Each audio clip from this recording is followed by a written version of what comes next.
All right, the holidays are over and we are starting 2025. And if you are like most Americans, you're starting to think about getting healthy in 2025. Maybe you're thinking about a new diet. Maybe you're thinking about dry January. Maybe you're thinking about a new exercise routine. You have a New Year's resolution. This is the most common New Year's resolution out there. And you might be feeling like you failed over the holidays. Recently, I met with an disordered eating therapist, and we were helping each other working on building some educational online courses. And what I walked away from that meeting with was a realization that I have a lot of negative patterns tied up in food. And I'm wondering if maybe you can relate. So maybe you took some time and found yourself spending time over the holidays, like wrestling with yourself, wrestling with guilt about that extra cookie, beating yourself up about cheating, maybe even dodging meals in front of other people. But let's talk about it, and let's identify one step that you can take this week that might be a little bit more effective than the New Year's resolutions that only 10% of Americans actually follow through on. This is one thing that you could do that actually will have a longer impact. Okay. Let's start with my patterns that I noticed. So what I noticed is that I'll be stressed and about whatever, and my thinking about food tends to ramp up, like just the amount of time I'm thinking about food. I'm spending a lot of time starting to think about food, and my stress in my body starts to ramp up.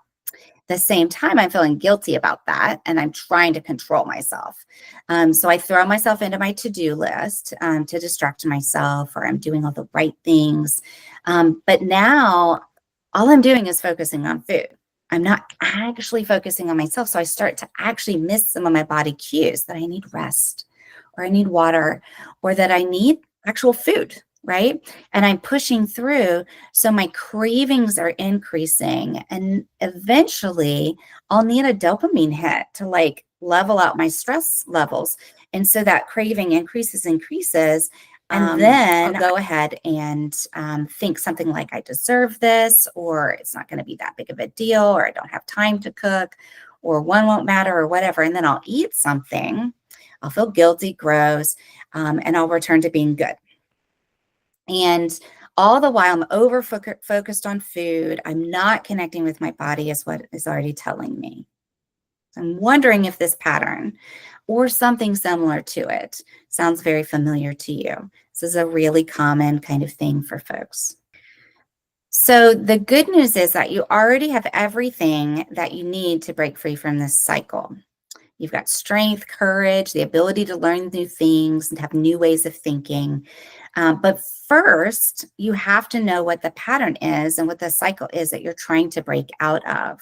So instead of starting that diet or that new exercise routine, or maybe in addition to it, if you feel like you just have to do the old stuff, right? But instead of doing those things that haven't worked year after year after year, what if you took this week, took a little bit of time to just really break down that cycle for you, right? What's the circumstance that's going on? What is the thinking that starts, the emotions that start, the behaviors that start, and what's the pattern that then goes, what's the thinking, the emotion, the behavior, the thinking, the emotion, the behavior.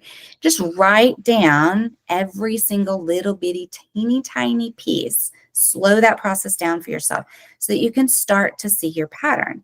Now, when you're doing this, you want to be exercising self-compassion and not be like calling yourself names and doing that, or maybe observing that and being like, okay, I hear you and I'm going to do this anyway.